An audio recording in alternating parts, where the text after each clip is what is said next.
Good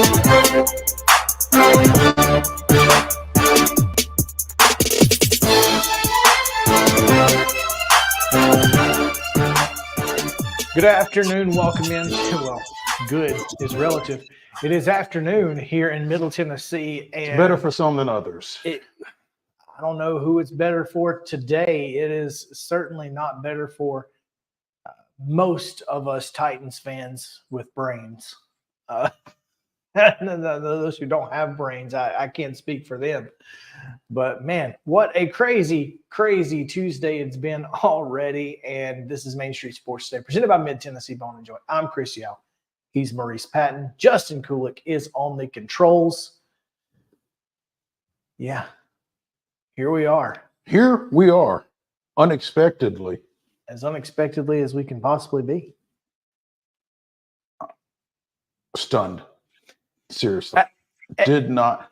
And, I mean, this is going to dominate today's show, I guess. But I just want to say, I hope this wasn't the result of a power struggle. No, I'm going to tell you that there's no way it's not.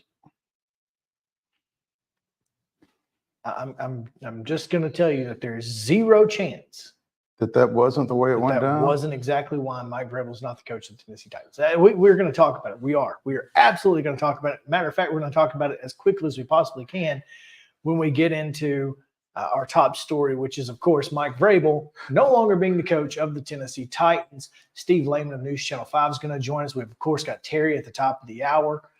We've got a ton of stuff that is going to get brought up in this conversation. So anyway, not only do we have Steve and Terry, but of course it's Tuesday and we're back on our regular schedule. And that means Chip Walters is set to join us after the 3:00 hour commences. The Burv. The Burv from the Burrow. The Blue Raider voice. And we've also got to talk about last night and the college football playoff championship game. Listen to us. We tried to tell you. Pick the opposite. Count your money. If you listen to us from the beginning, it was easy. Just count. It really was. Count them dollars. It was crazy easy. Secure the bag.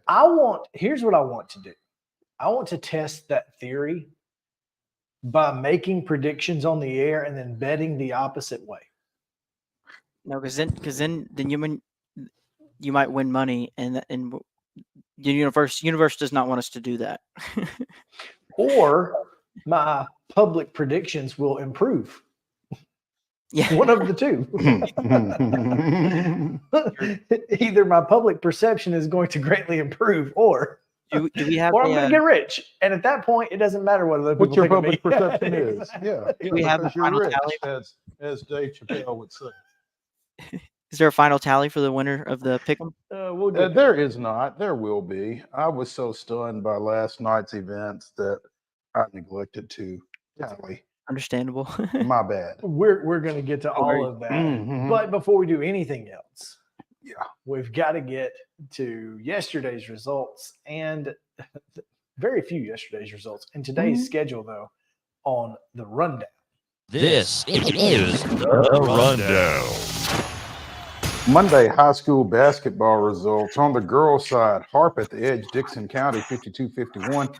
Wayne County doubled up Richland 60-29, and Zion Christian with a 40-45-38 win over Hampshire. On the boys' side, Laverne defeated Blackman 47-44.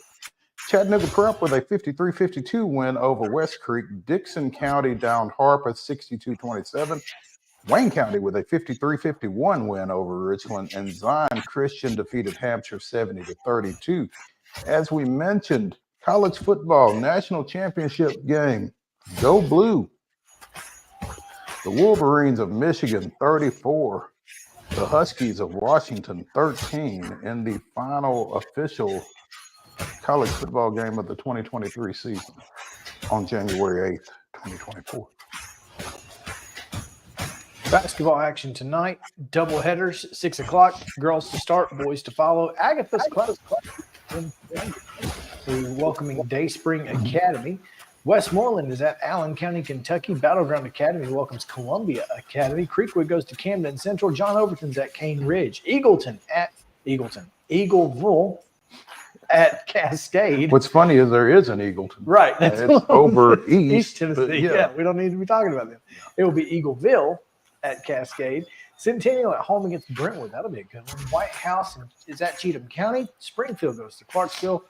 Kirkwood is at Northeast. Cookeville at home against Smyrna. Hampshire's at Culleoka. Clarksville Northwest at Dixon County. East Robertson at home against Merrill Hyde.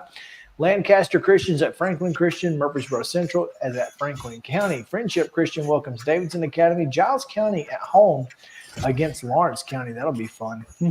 Maplewood is at Glencliff. Particularly for one particular PA announcer. And well, yeah. I mean, that's going to be a lot of fun. Yeah. Maplewood is at Glencliff. Goodpasture at home against Ezo Harding. And Macon County is at Greenbrier. Also at 6 o'clock. Also girls first. Hendersonville is at Green Hill. Hunters Lane goes to Hillsboro. Hume Fogg hosts Martin Luther King. Joe Burns visits Knowledge Academies. Wilson Central is at Laverne. Lawson hosts Valor Collegiate. Stewart's Creek goes to Lebanon. Liberty Creek hosts Sycamore. Columbia Central travels to Lincoln County. Ensworth is at Lipscomb Academy. Moore County is at Loretto. Antioch travels to McGavock. Mount Juliet hosting Gallatin. Community plays at Mount Pleasant. Donaldson Christian is at Nashville Christian. Franklin's at Nolensville. Independence is at Page. Beach goes to Pearl Cone. Father Ryan goes to Pope Prep. University School of Nashville is at Providence Christian. Rockvale hosts Oakland. Santa Fe takes on visiting Cornersville. Riverdale goes to Siegel. Watertown is at Smith County. Portland is at Station Camp. Stewart County hosts Montgomery Central. Stratford hosts Republic. Ravenwood travels to Summit. Spring Hill is at Warren County. Summertown is at Wayne County. Kenwood goes to West Creek. Harpeth is at Harpeth is at White House Heritage. And Kip Nashville travels to Whites Creek. Girls only action. Well, surprise. St. Cecilia is taking on Harpeth. That's at 5:30. Harpeth Hall. Harpeth Hall at 5:30. That is, and then at 6 o'clock, boys only. Franklin Road Academy is at the Webb Feet.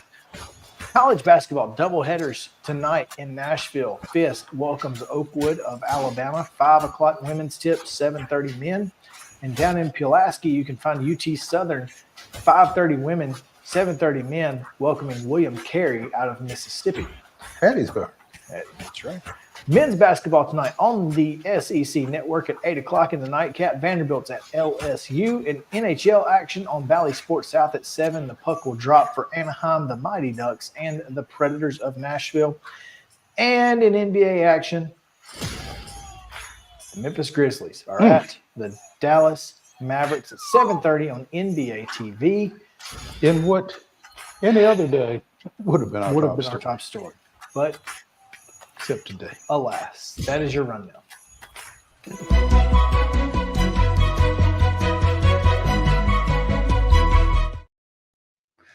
Our top story is brought to you by Piggly Wiggly, Neely's Mill Shopping Center in Columbia. Of course, they've got great daily deli lunch. Daily deli. The daily deli lunch specials.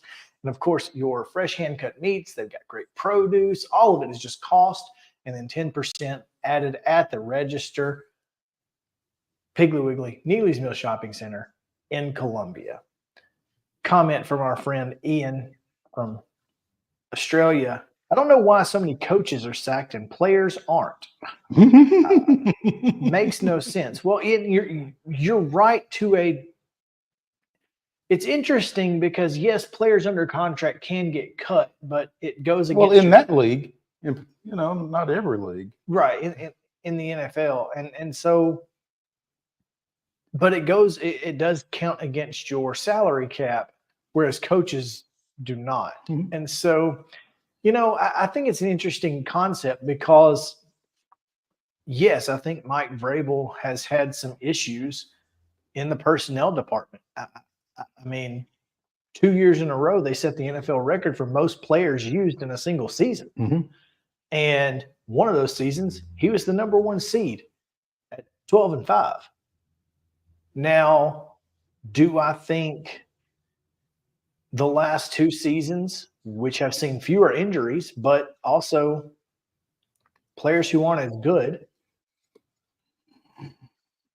do I think that is an indictment on Mike Vrabel? I think part of it is. I do think that, in the NFL, you have to develop your talent a little bit. I mean, most of them coming out of college should be pretty well developed. But you've still got to you still have to do something Right. to improve their play, and obviously the one part of the team that has been the most improved over the last 4 years is the defensive front seven, which is what Mike Vrabel played as a player and as a middle linebacker. So I don't know if maybe Mike Vrabel, in the eyes of Amy Adams Strunk and others, wasn't capable of being a head coach because he was only capable of improving a certain part of the roster. Listen, I'm grasping at straws here because it makes no sense. I think you got to grasp at straws because it, like you said, it doesn't make, on its face, to me, a whole lot of sense for a lot of the reasons I pointed out yesterday when we discussed this. And that's why I said to you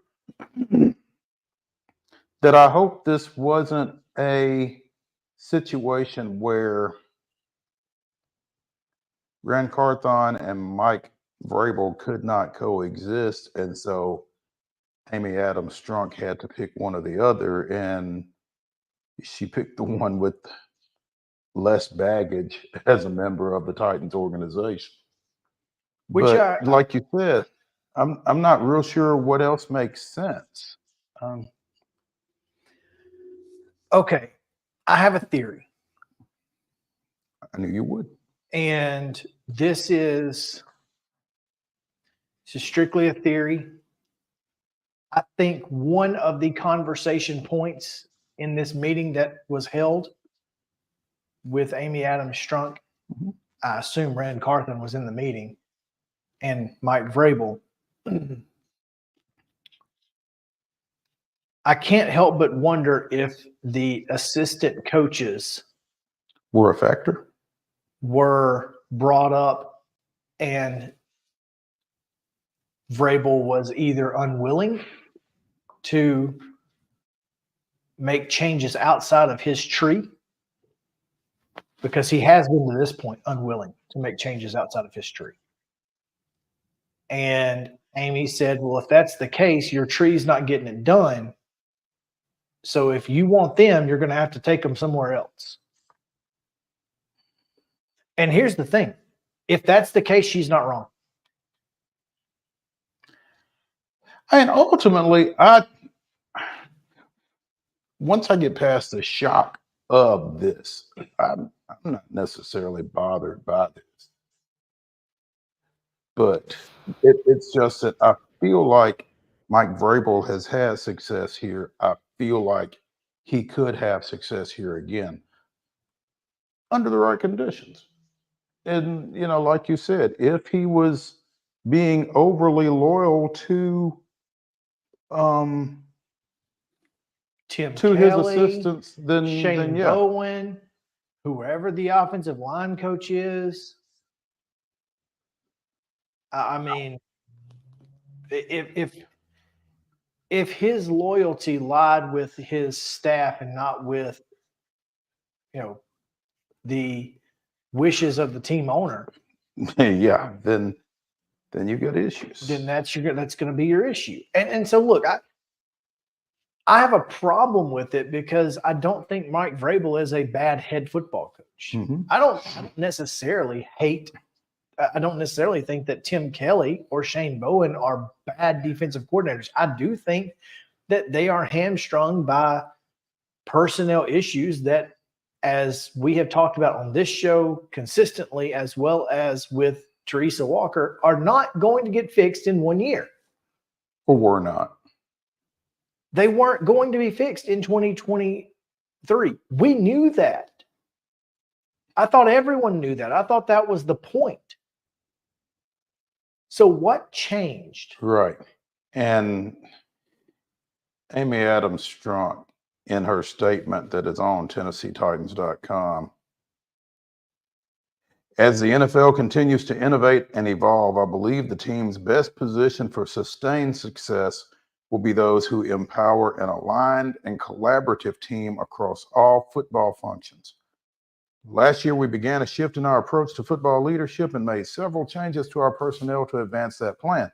As I continued to assess the state of our team, I arrived at the conclusion that the team would also benefit from the fresh approach and perspective of a new coaching staff. Aligned and collaborative team across all football functions.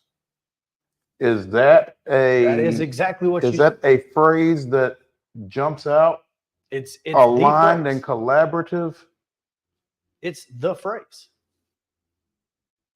Because here's the thing. Because clearly someone was not aligned and collaborative. Up until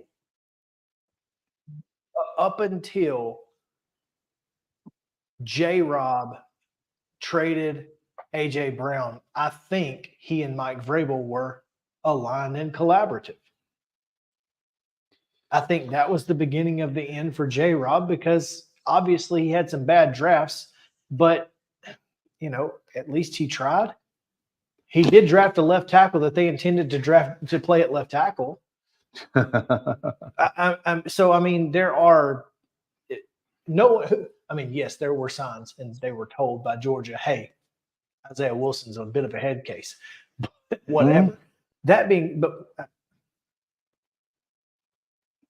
Yes. That being said, I don't quite understand what changed between Ran Carthen's hiring and now that they were unable to get on the same page. Yeah.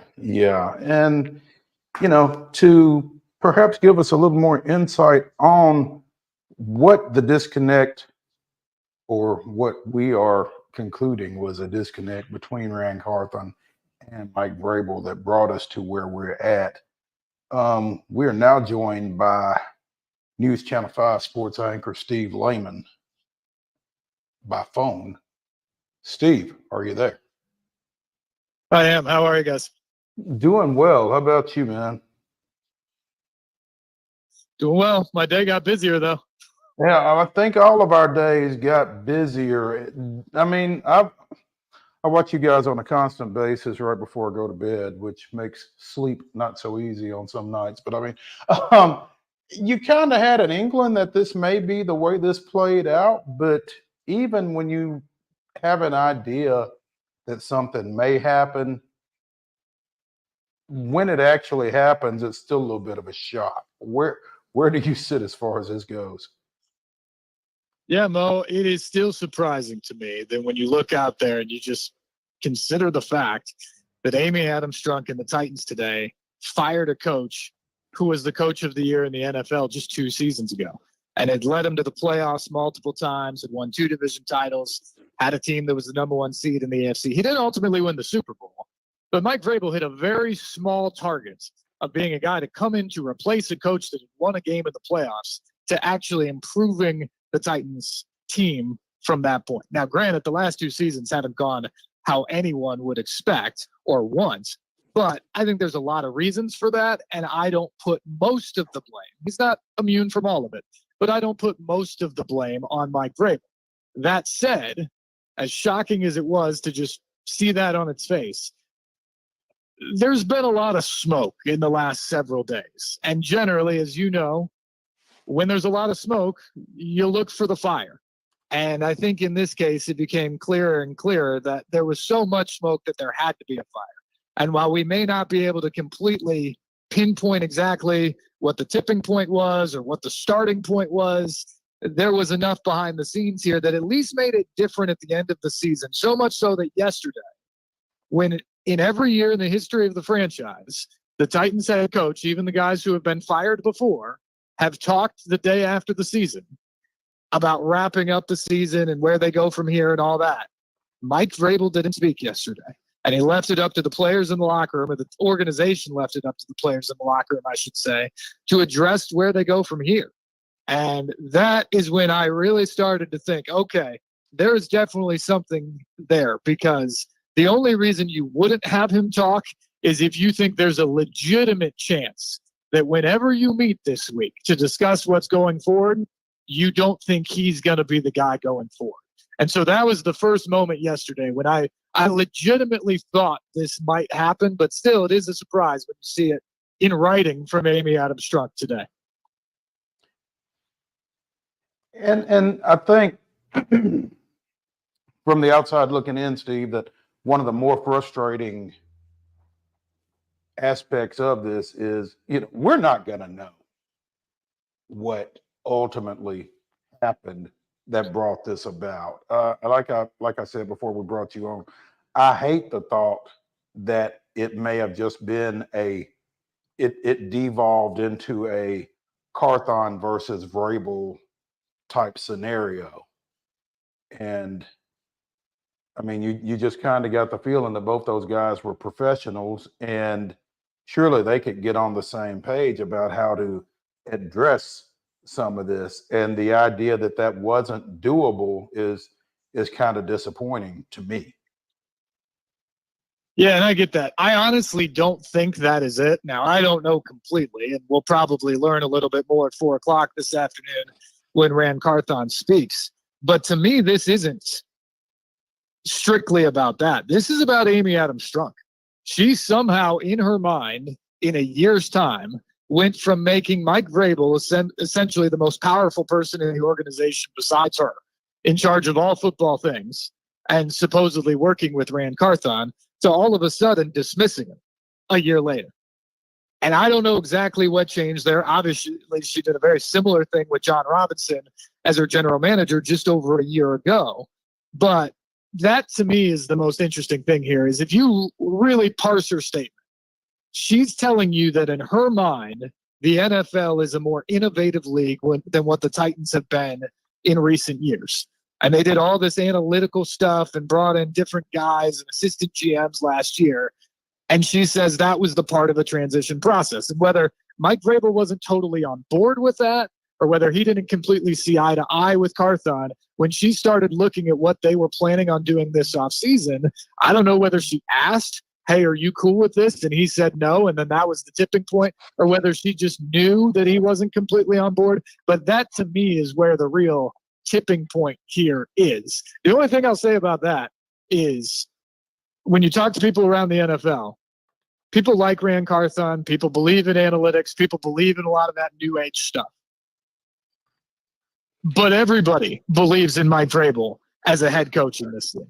He's not going to be out of the job very long. And the idea that over a disagreement or whatever, that they're going to part ways with him right now, it's just hard to imagine that they're going to find a better coach than him to do whatever they plan to do analytically or off the field. It all comes down to players, by the way. So if Rand Carthon can go draft a bunch of good players, the new coach will have a better shot than Vrabel had the last couple of years when he had bad players. But it's hard for me to imagine that just apples to apples, the guy you're going to bring in next is going to be a better pound-for-pound coach that gets his players to play for him harder than Mike Vrabel has done here.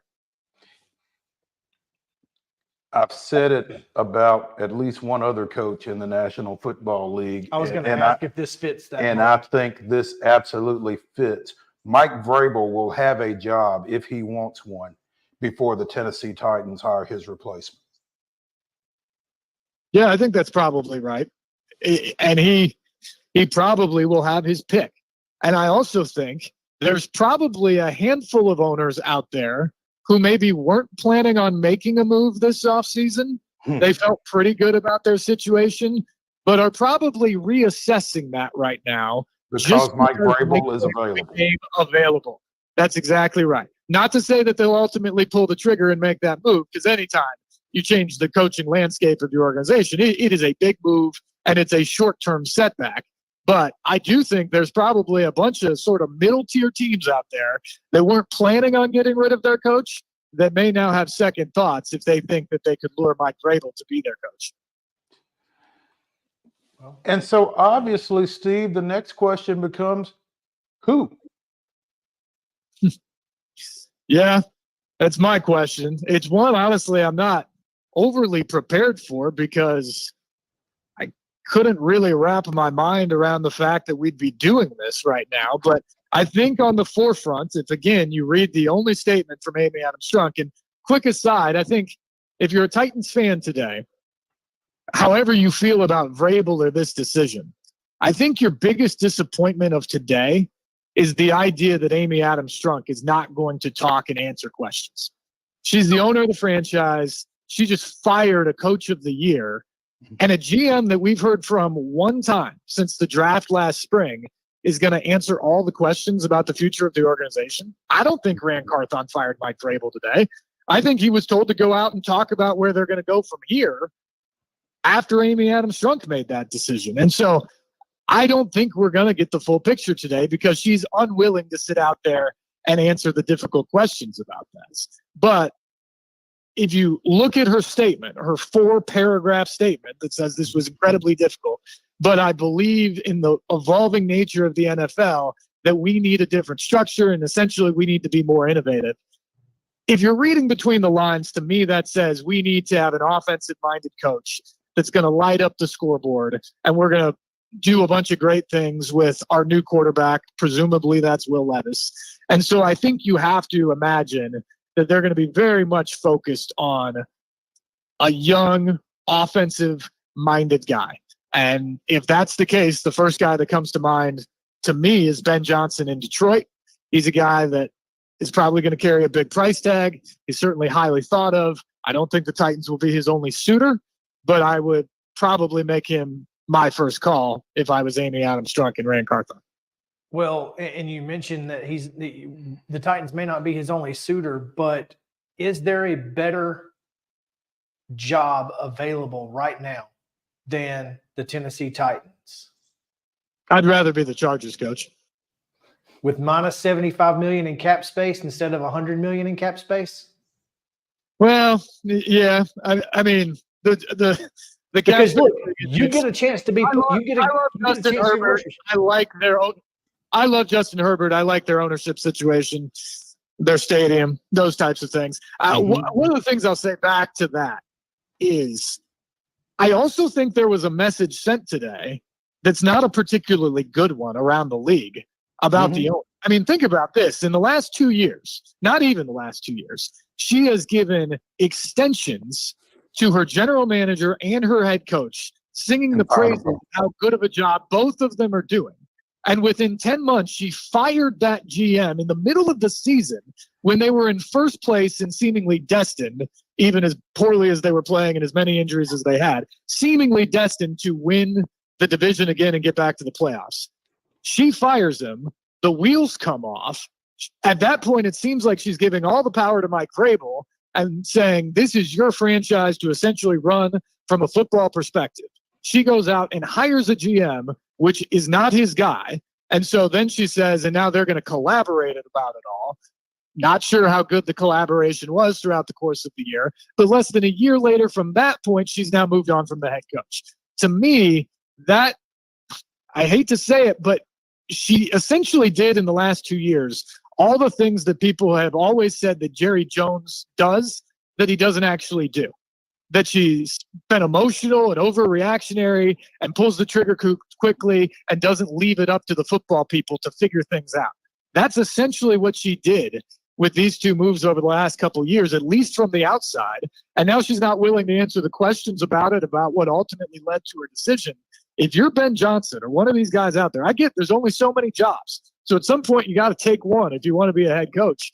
But if it comes down to 2 or 3 choices, I'm not sure, like David Tepper in Carolina is probably not an owner I want to work for either. But I'm not sure Amy Adams Strunk has painted herself in the best light for a potential candidate to think, that seems like a great situation for me to walk into. I think that is 100% accurate, because how many times have we said to high school coaches, you're only as successful as your administration will allow you to be, Mo? Yep. And this is the exact same situation that coaches are finding themselves in. How much time am I going to have to make this work? Especially knowing that I've got cap space and I've got a young quarterback and I've got, I'm expected to compete in year 1 or 2. What I do think the next coach has going for him, though, and Steve, you can tell me if I'm wrong, is one, it's a quarterback-driven league, and you feel like you've got the quarterback. And two, it's the AFC South, which is not great. I agree with you, though. I do think D'Amico Ryans and the Texans have a better quarterback, and they have a lot to play with in terms of moving up. So I would certainly rather be Houston today than anybody else in this division. But I agree. It's not the best division in the league by any means.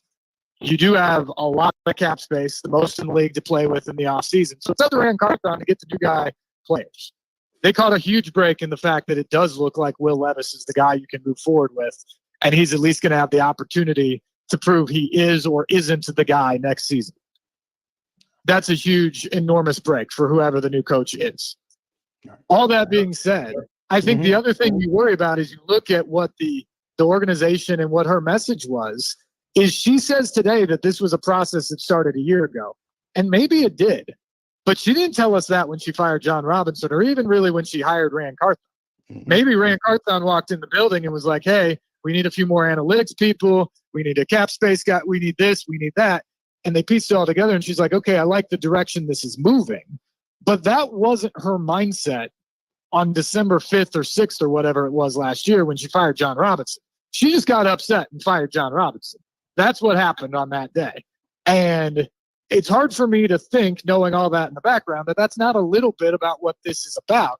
And so a year from now, if they don't win again, is she going to be committed to sticking with this plan that she says is 2 off seasons old now, but is something less than that in reality? Or is she going to say, no, this isn't quite working again. We got to make this adjustment or that adjustment. That's the thing you worry about is, look, it's great to have an owner who's invested and wants to win. And I think by and large, since she's been the controlling owner of the franchise, more positive than negative has happened with the Titans. They have totally upgraded the facility. They've done upgrades to the stadium. They're getting a new stadium. I think she obviously moved on from Ken Wisenhunt early. I think that was smart. She even hit a home run, which is unbelievable to me, by moving on from Mike Mularkey to get Mike Vrabel. Somehow she thinks she's going to do it again. And I would be wary about that, because I think there's a much greater chance you take a step backwards from Mike Vrabel and what he brought to the organization than you take another step forward and towards that Super Bowl level with a lot of people. And to the fans that are in favor of tearing it down, it's not like everybody waits on you to build it back up. Folks have decided we're going to tear it down and are still in the process of trying to get back. So this is definitely a be careful what you wish for type situation. Yeah, I think that's exactly right. And again, 6 years ago, I thought they made a terrible mistake when they fired Mike Mularkey. He did a great job of building up the offensive line, making sure the young quarterback and Marcus Mariota didn't get killed behind them. He got them to back-to-back winning seasons. He got them to a playoff game and won it. So they got into the divisional round, and then they decided to fire him. And at the time, I said, I think this is a mistake, because the chances of going from 10 wins, including a playoff victory, to 12 wins and a 1 seed or winning the Super Bowl, that is a really small bullseye to hit. Moving backwards to 5 or 6 wins is the much more likely scenario here. And to her credit, she went out and she hired Mike Vrabel, one of the hottest coaches in the league, and he came in, and I think he took them to that bullseye. He elevated the team over the next several years. The problem with that is now she's saying, I'm going to do that again. And I get they're in a different spot. The roster isn't the same, and we can discuss all the reasons about why that is the case. But you had a really good coach a coach that everybody around the league that's sending me texts today is saying, what's going on there? And it's not because they're thinking, well, what's next? They're thinking, how in the world are you getting rid of Mike Vrabel, given everything he's done? And I think that's the concern here, because the other thing about that is 6 years ago when she made that decision, she had an established general manager in the building, and John Robinson, who had helped build the foundation and the roster at that point that led into 5 consecutive winning seasons. Now she has a GM who's been on the job for less than a year, and it's not completely clear how much power or how many decisions he made in this last year. And now she's going to send him out there today to talk about the vision of the future and perhaps have a hand in picking the next coach, and he's going to have a lot more power, and it remains to be seen if that's a good thing.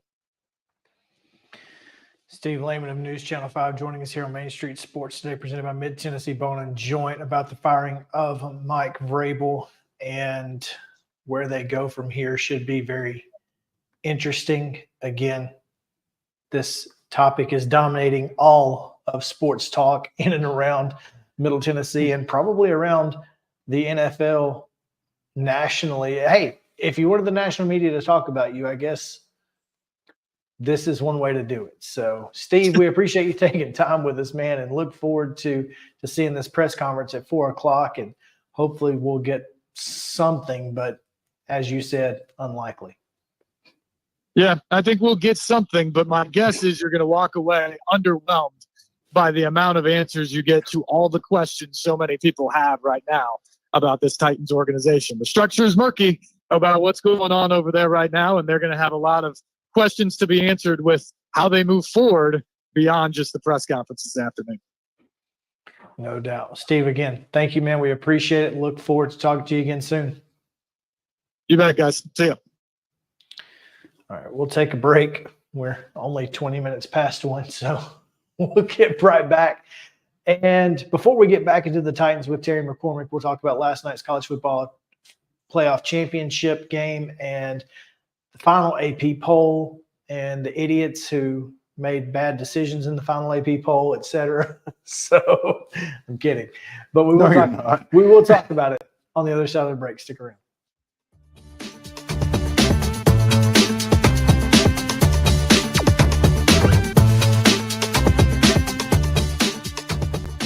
Mid-Tennessee Bone and Joint treats your orthopedic injuries and existing conditions. Our trained physicians will get you back in the game faster.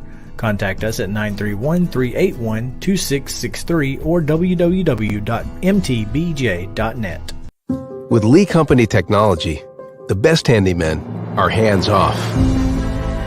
Lee Company techs have been using visual findings and other smart technology tools for years to add transparency and virtually take customers along. You see what we see, whether we're in a crawl space or on a roof. With Lee Company, technology helps us help you, no matter what's happening in the world or at your house. Jones & Lang Sporting Goods here in Columbia has been outfitting teams, officials, and anybody else from T-ball to college for 50 plus years. Be sure and check them out at 931-388-8060 or online at jonesandlang.com. Jones & Lang Sporting Goods, the look of a winner. Zion Christian Academy, zioneagles.org or 931-388-5731. You can schedule your appointment. Go tour their campus. It is beautiful over there, and you're definitely going to want to see it. Again, it's zioneagles.org. Give them a call, 931-388-5731, and schedule your tour today. Custom Stone Handler supplies over 600 distributors and suppliers with quality stone products. Along with River Stone, we produce and distribute over 100 building, landscape, and other bulk products. Our goal is to provide quality products, service, and partnerships to ensure our customers' success. We firmly believe that the measure of any person or company is how they treat other people and customers. Give them a call at 931-490-4990 or visit CustomStonehandlers.com. A game without a crowd is just a scrimmage. A performance without an audience is just a rehearsal. Without your presence, high school sports and the performing arts aren't possible. Ensure that these essential extracurricular activities continue to enrich the lives of students in Tennessee. Purchase a ticket to your local high school's game or performance. This message presented by the TSSAA. Mid-Tennessee Bone and Joint has been the official sports medicine provider for Murray County Schools for more than 40 years. We specialize in orthopedic service, and our Ortho Quick Walk-In Clinic lets you bypass the ER. Visit us online at www.mtbj.net.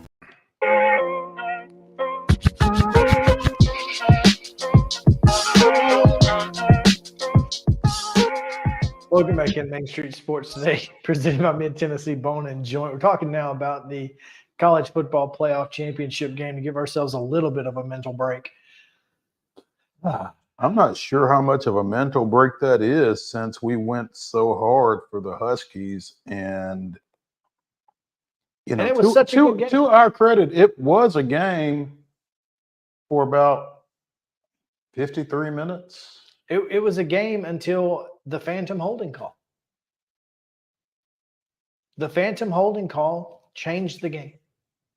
Wiped off a 35-yard completion, setting up Washington inside the 35.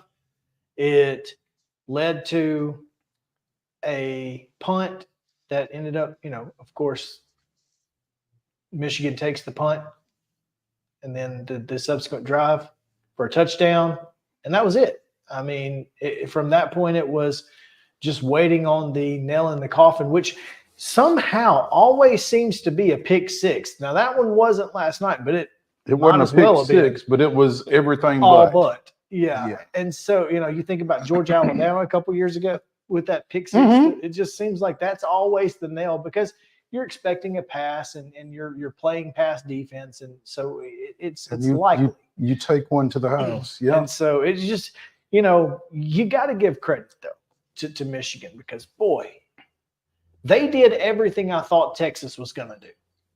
Mm-hmm. And they did everything that I thought Washington could handle. I mean, we talked about, we didn't think Michigan would be able to get home against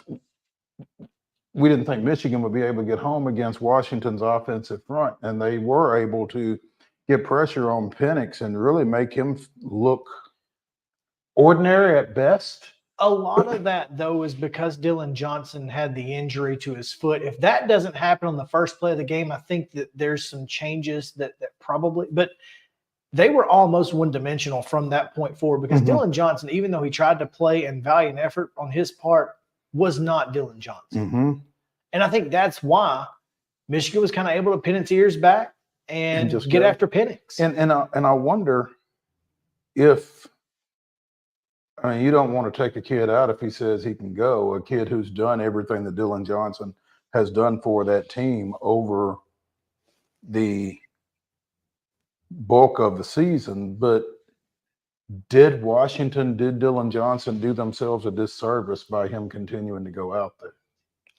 Well, I mean, they weren't great when he wasn't in running the football either. I mean, even when they tried to run it with other backs, it wasn't successful. And so maybe that was just a testament to Michigan's front, man. Michigan's front, listen, defense still wins championships. This proves it.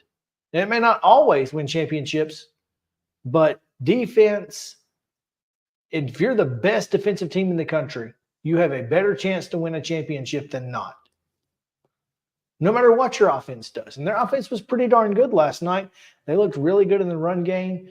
Washington had no answer at all for Michigan in the first quarter. Now, they did step up a little bit in the second quarter and even the third, but it was just impressive to watch that Michigan front, offensive line just bully Washington around and again, did exactly what I thought Texas was going to do. And then that's why I didn't think Michigan could do it. I thought, well, if Texas can't do it, then Michigan probably can't do it either. But Joe Moore, the award winners.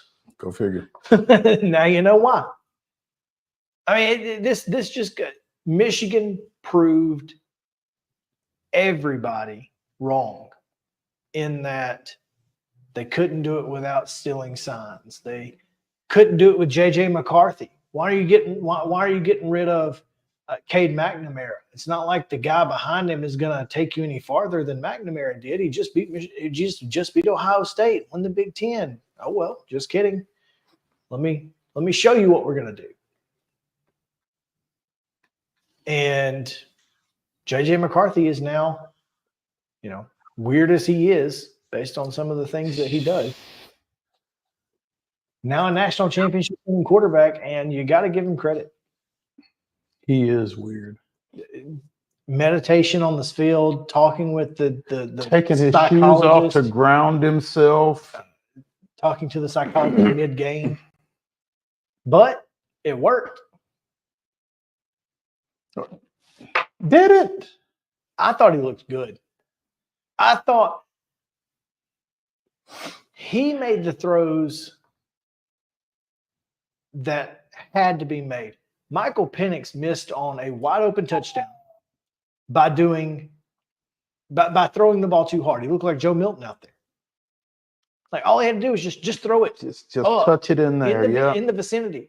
Instead, tried to, throw it hard as he could to the outside numbers and cost him a touchdown. But JJ McCarthy was, even on the incomplete pass on the sideline to the tight end, was just a perfect throw. Great defensive play. Mm-hmm. But it seemed like every time that he needed to make a throw, he was on the money.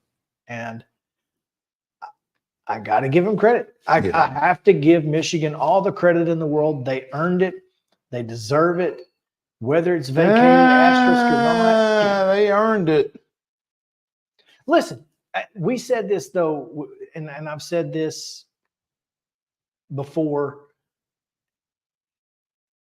Once they beat Penn State the way they beat Penn State, once they beat Ohio State the way they beat Ohio State, and then to beat Alabama and Washington in the national championship game, they did all of that without Connor Stallions. And at some point, we just have to say, well, maybe they're just the better football team. Yeah. I mean, I won't argue with you. I won't disagree with you. I'm just reminded of the comment that Steve LAYMAN made in the last comment, where there's smoke, maybe there's fire. I mean, there's just been so much around this Michigan program all year long. Sure. I mean, but I don't think they were cheating when they beat Alabama. I think Alabama took plenty of steps to make sure they couldn't. And they did. Same with Washington. I mean, they weren't doing anything nobody else is doing. Yeah, I mean, just the, not perception, but the optics of the whole thing. I don't disagree. But they lined up and did it on the field when it mattered without Connor Stallions. A name that will live in infamy. And so my question is that Jim Harbaugh's final game at Michigan? If the Chargers have anything to say about it, it will be. I think so too. I think Jim Harbaugh. I think I said it before we picked the semifinals that I thought that he would go to the NFL. But Michigan's certainly going to make it hard for him to say no at this point. I don't think Michigan can address the biggest issue. It's college football. Yeah. I just don't think Jim Harbaugh wants to be in college football anymore. And why would he? Yeah, it's so stressful. It is an incredibly stressful situation now. And I think if you ask any college football coach who either leaves college football or who's in it, what are your biggest drawbacks to coaching college football? Well, it's year round. And it's recruiting. Yeah, it's year round. And it's not just recruiting in the off season. It's recruiting your locker room every day. It's, dealing with, players who feel like they aren't getting paid enough because, Jimmy over there got paid an extra $500,000. And it's dealing with looking up and seeing Quinshawn Judkins at Ohio State today. absolutely. And knowing that, well, for me to compete with that, I've got to pay somebody some money. And so I think that not that they're not paying anybody any money already, but still. But you still have to deal with that stuff. Yeah. And that's the worst part about college football coaching is that. Now, in the NFL, the stakes are higher. There's more expectation. And there ain't no $45 million buyouts on the other side. No. No, when you're gone, you're gone. So that's I guess the benefit to staying in college is if they fire you, at least you can, not do anything. What door you want me out? What time you want me to leave? Right? Exactly. So I feel like that's kind of where the decision is made is, do you want to deal with all the things that aren't coaching? Mm-hmm. Or do you want to just coach football? Michigan, of course, was the unanimous number 1 in the AP poll. Not a unanimous number 2, though. Georgia with 3 votes. At number 2. At number 2. Alabama with 1. Okay. John Wilner, who covers the Pac-12 for the San Jose Mercury News. Let me give you his top 10, and you tell me how it could be wrong. It may be the best top 10 I've ever seen. Michigan, Alabama, Georgia, Washington, Oregon, Florida State, Texas, Missouri, Ole Miss, Ohio State.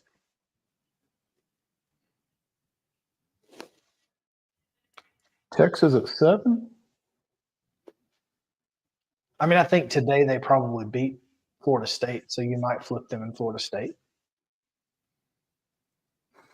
Which Florida State is this? Is this Florida State pre-Jordan Travis, or is this appears to be a final after everything is over at the end of the year today vote? If that's the case, I don't love Florida State at 6 at all. But I understand you still have. It is a season award. Well, I don't know whether it's a season award or whether it's a team that played in the bowls or whether it's a team with their bowl result or what it is that we're voting on in a lot of instances. I think his top 5 were based on games. I think his top 5 was solid. Let's put it games that matter. I think his top 5 was fine. I think past that, 6 through 25 for anybody is a crapshoot. There are a lot of people who had Texas above Alabama. My concern with that is I think that if those two had played in the Rose Bowl instead of Michigan and Alabama? Right. I think if Alabama and Texas had played in a semifinal, I think Alabama probably wins the game. But that's still conjecture. Sure. But I'm basing it off of they take Michigan to overtime and, Washington got hammered. Washington beat Texas. So, there's transitive properties that have to be involved when you're polling. But I think it's a pretty dadgum good top 5. And I think even Missouri, Ole Miss, Ohio State at 8, 9, 10 is exactly right. And then he's got Tennessee at 13. LSU at 11, which is iffy. But LSU at 11, Arizona at 12, and then Tennessee at 13. As opposed to the final AP poll, which has Arizona at 11, LSU at 12, Tennessee at 17, behind Penn State, Notre Dame, Oklahoma, and Oklahoma State. And I don't even know if it matters. And it's something to talk about, but other than that, Well, I don't know. I just want to give that guy props because I think he voted the way I would have voted. His mindset was the way that mine's mindset would have voted. So by all means, thumbs up. Thumbs up to that guy for me. Now, you may think differently. Why don't we talk about Mike Berardino? Do we have to? Do we have to? Because well, here's the thing. You should like Mike Berardino for the fact that he's Captain Chaos. No, I like guys who I know you don't. I like guys who have a thought process and stick with that thought process. He doesn't have a thought process. It's just whatever. But he's chaotic. He's chaotic, but I want chaos in a different way. I don't organize chaos. I want, and his is not in any way, shape, form, or fashion. Michigan, Washington, Georgia. Okay, Texas and Alabama. I'm okay with that to some degree. And there you go. That's kind of where I come back to after the top 5. But I don't love Alabama above Georgia. They lost in overtime to the eventual national champion and beat Georgia in their last 2 games. So you don't like Alabama above Georgia? What's he got? He's got Georgia 3, Alabama 4. 5 behind Texas, which okay, but that's a little absurd to put Alabama 2 spots behind Georgia, a team they beat. That's okay. And a spot behind Texas, which a team they lost to. Which I understand. I understand if it's Michigan, Washington, Texas, Alabama, Georgia, fine. But whatever.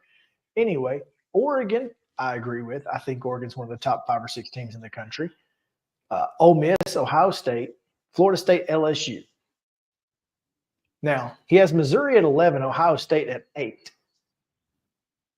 Yeah, which we know is a little ridiculous. Yeah. And then check out our little video. Exactly. And then he's got Tennessee at, I believe, 18. So, which is, that's fair. It is what it is. He's typically Where's Iowa? He's typically for him or total? Generally. Iowa's 24th. Okay. So take that what you will. I think the highest Iowa was ranked was 17th, and that was from Emily Adams of the Greenville News in South Carolina.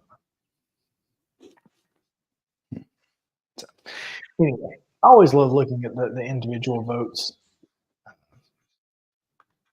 Give it up to Scott Rabelais. Friend of the show. Yeah, who had Tennessee at 16th at least. Zach Klein of Georgia had Tennessee at 14th. And I believe that was as high as anybody had them except Wilner, who had them at 13th. So there you go. Tennessee finished at 17. Michigan unanimous number 1. Now. Okay, now here's the question. Because we have kicked around the possibility of this national championship being vacated. Can a championship that is not administered by the NCAA be vacated by the NCAA? I do think that's a question worth asking. Here's the thing. They vacated championships that were awarded by the Associated Press.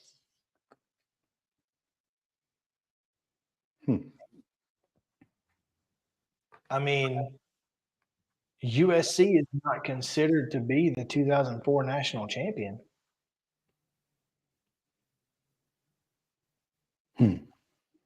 So I don't know. I don't either. I would say that it would just be The NCAA has as much power to vacate a national title that they don't administer as the general public does in, vacating it in their minds. I mean, do you think that 2003 Louisville is not the national basketball champion? I don't think a whole lot about 2003 Louisville one way or the other, to be honest. But yeah. But I mean, Yeah. they won the NCAA tournament. Right. They're the national champion. Mm-hmm. Raised the banner. Like, who cares? They did it on the court. I don't care if there was a sex scandal. I don't care. They won the basketball games. Yeah. Did they cheat? Okay. Did 04 USC give Reggie Bush an Escalade in a 2-bedroom house? Yeah. Did that change the fact that Reggie Bush probably wasn't going anywhere but USC anyway? No. Does it change the fact that they were the best football team in the country in 2004? No. Does Michigan beating everybody post Connor Stallions prove that they're the best football team? It does. So raise the banner, Michigan. Enjoy it. And hopefully, if you're a Tennessee fan, this is a good omen, because the last time Michigan won a national title, 1997. Tennessee did the next year. Before we get away from college football, congratulations to Tennessee State defensive end Terrell Allen, who was named over the weekend the 2023 Buck Buchanan Award winner as the best defensive player in FCS. It's a pretty big honor. First Tennessee State player in the 29-year history of the Buck Buchanan Award to win it. The sixth HBCU product to win the Buck Buchanan. 28 tackles for loss and 14 and a half sacks in 11 regular season games. 65 total tackles, 44 solos, 10 hurries, 5 forced fumbles, and a fumble recovery as the Tigers finished 6-5. There you go. So, all right, we'll take a quick break. Terry's on the other side, and we'll talk about more Mike Vrabel. Stick around.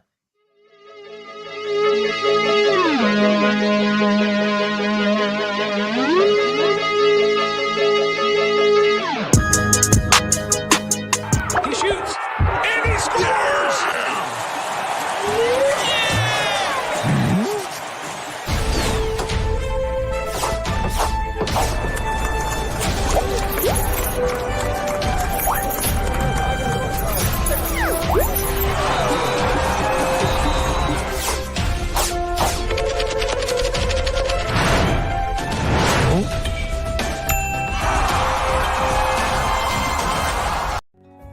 Since 1975, Mid-Tennessee Bone and Joint Clinic has treated the orthopedic needs of Middle Tennessee residents. The trained physicians provide surgical options and minimally invasive options to treat all orthopedic needs. The walk-in clinic, OrthoQuick, helps you bypass the ER while treating sports injuries and acute needs Monday through Saturday. Visit MTBJ online at mtbj.net or on social media at Mid-Tennessee Bone Joint Clinic.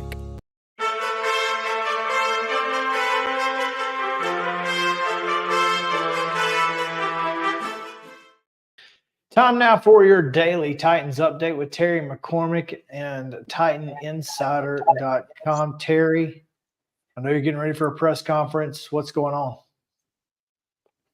Well, a lot. Press conference is coming up in a little less than an hour, and we'll get our first words from Rand Carthon regarding the firing of Mike Vrabel as the head coach of the Titans after 6 seasons. So, going to be interesting.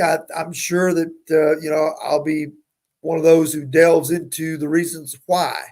And I think some of it, Amy Adams Strunk has preached collaboration from the moment she hired Rand Carthon to be the general manager.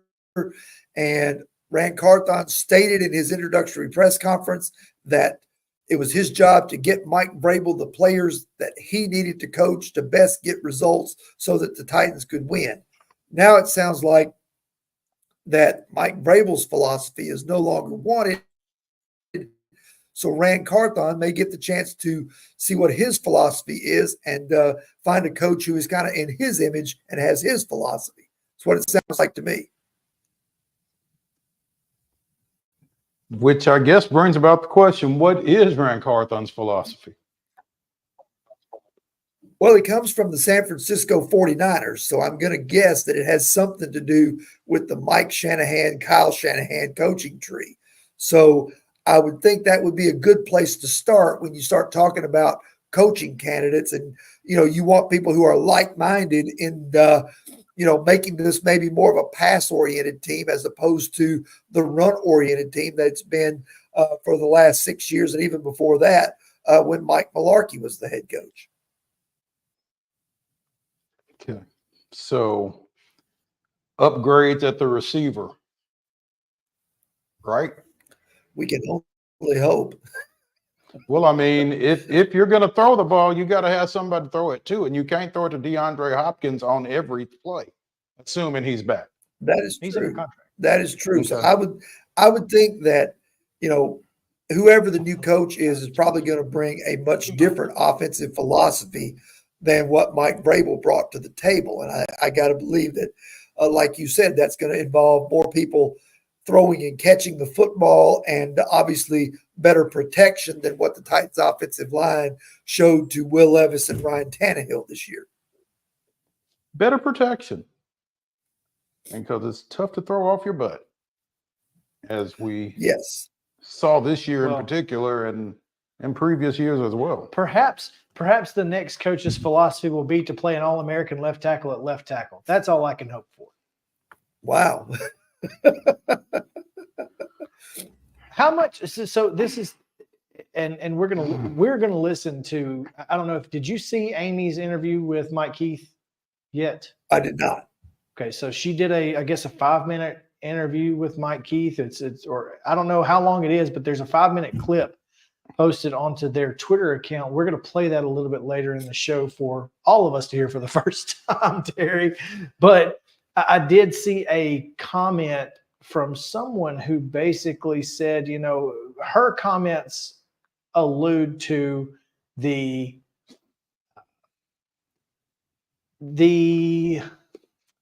unwillingness to depart from his coaching tree.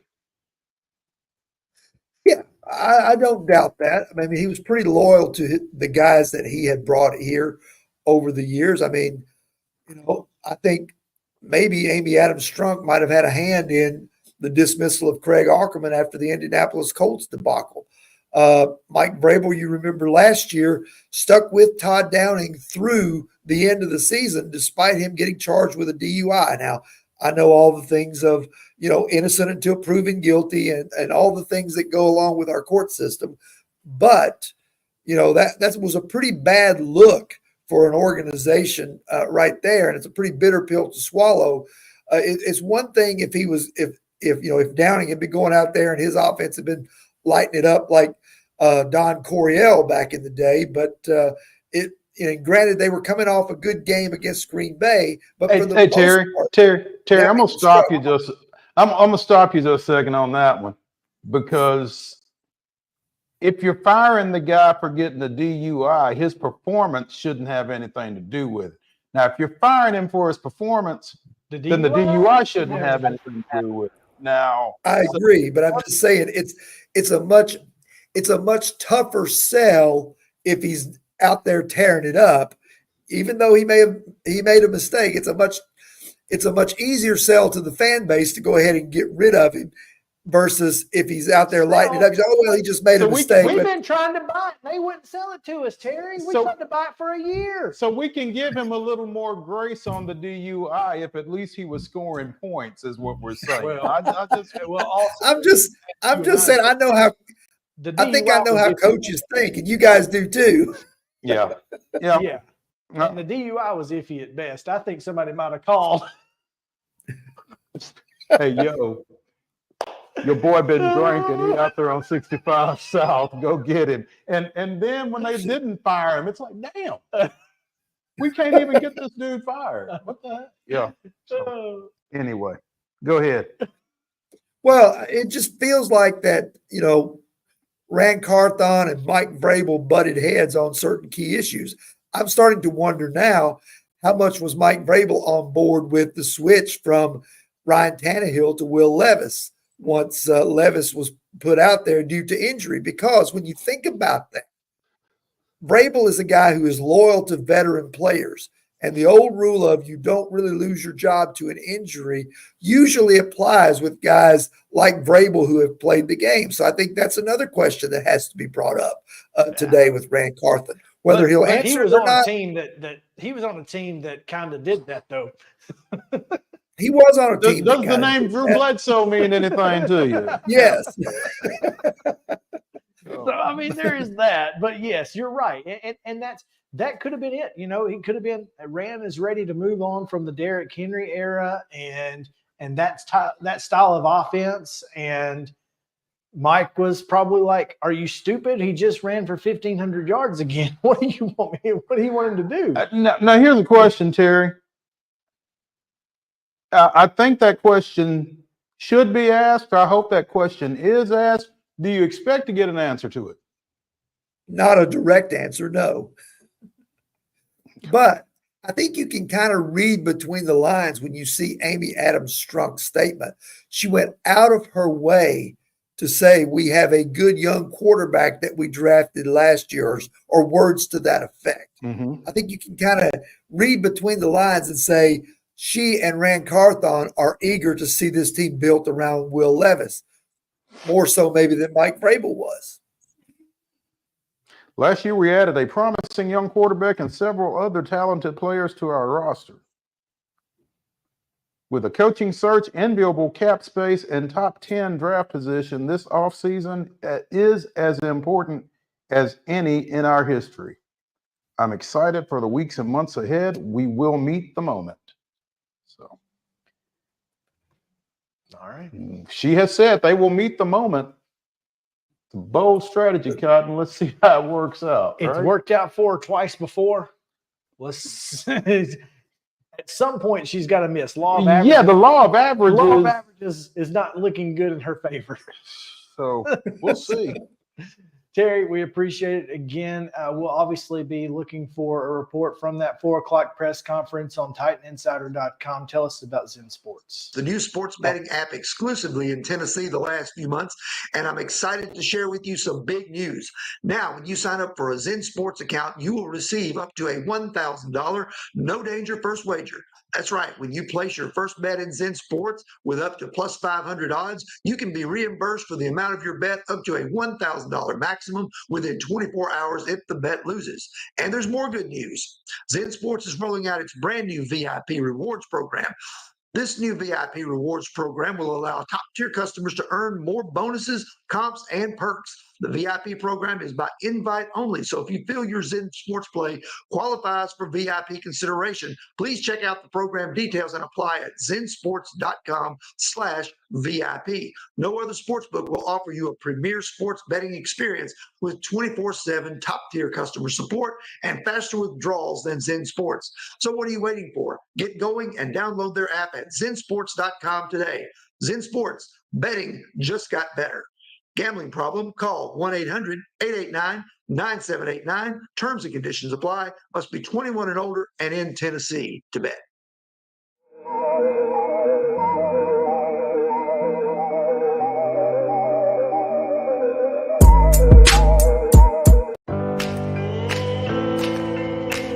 Smiles.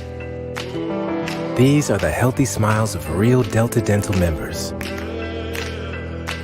Folks with access to the nation's largest network of dentists and low-deductible plans with 100% preventive care coverage, all backed by over 65 years of expertise. Go online or give us a call to learn about affordable individual plans that meet your needs. 1-855-844-0445. This holiday season, the largest lantern festival in the country returns to Nashville Zoo. Witness more than 1,000 handcrafted Chinese lanterns featuring brand new designs, including towering mythical beasts, a life-sized Santa's workshop, and a 100-foot-long dragon. Welcome back to Zoolumination at Nashville Zoo.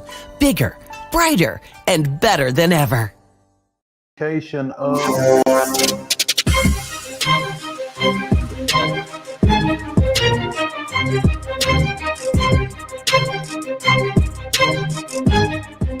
Welcome back. Main Street Sports Today, presented by Mid-Tennessee Bone and Joint. Chris Young, Mo Patton, and we're going to take another quick break from the Titans and talk a little bit about a different shade of blue, a third shade of blue, in fact, the Royal Variety from Murfreesboro, as we're joined by the Burv, the Blue Raider voice, Chip Walters, live from his brand unknown. Wait, no.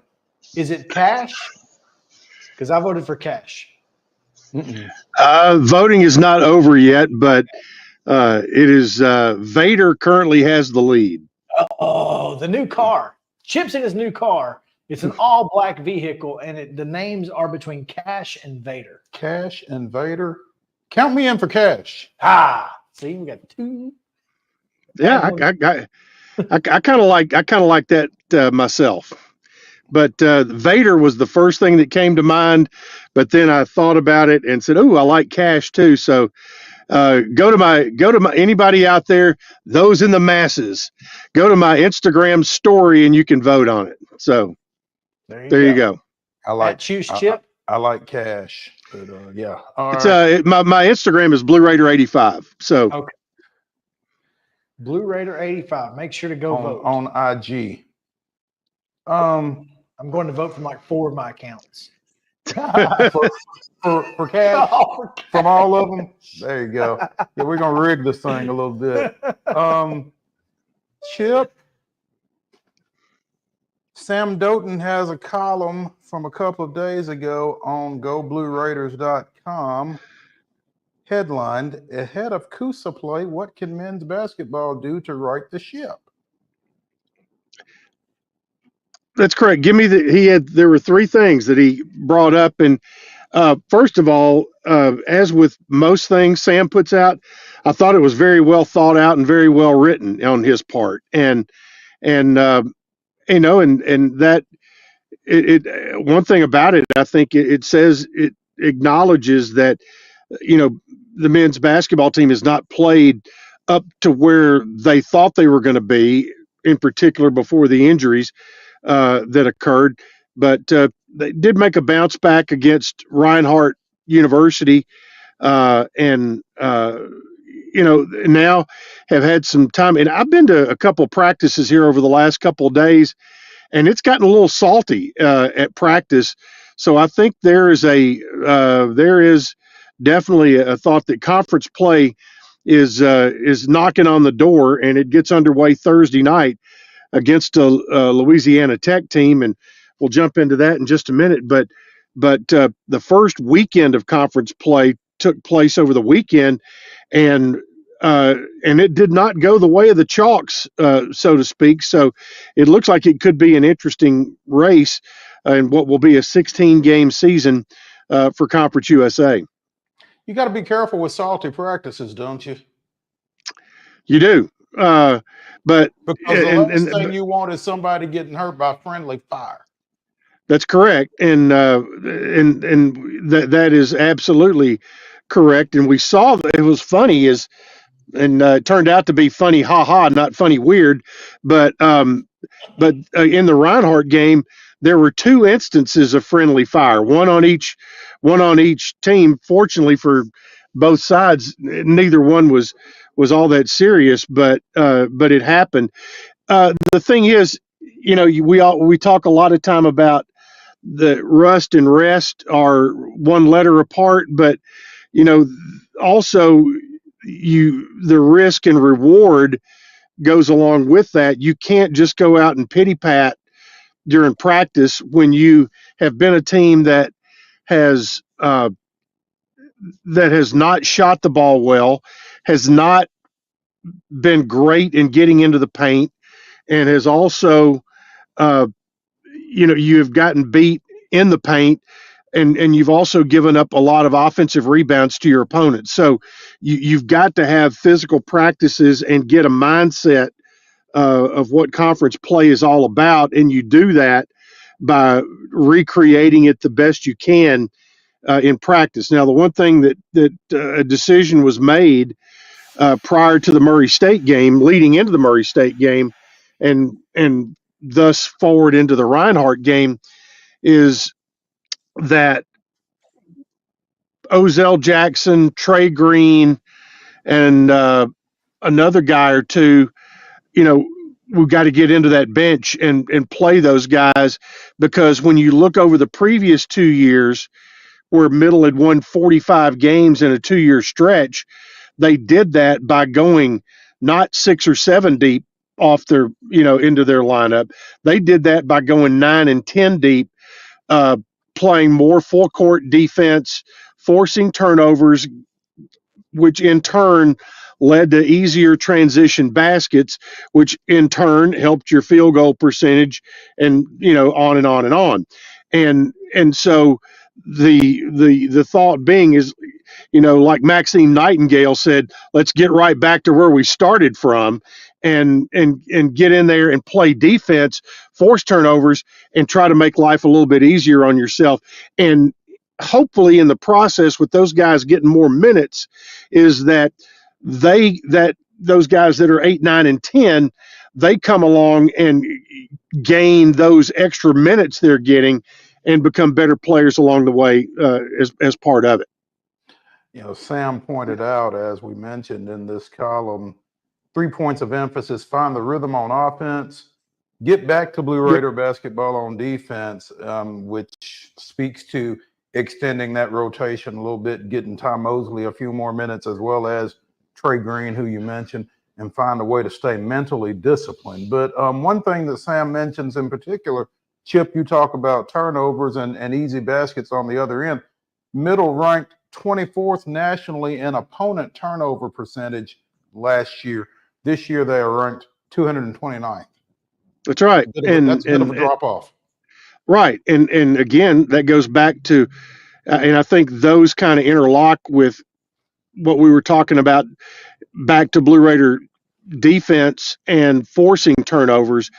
One of the things I always look at as a team that we're getting ready to play is I look and see what is their assist to turnover ratio as a team. And right now, Middle is about 16 turnovers a game and 11 assists per game.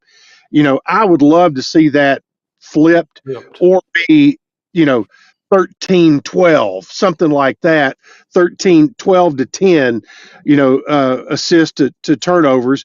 And, because right now you're getting too many empty possessions and giving the opponents extra possessions, which in turn leaves your margin of error at just about that much when it comes to shooting the basketball.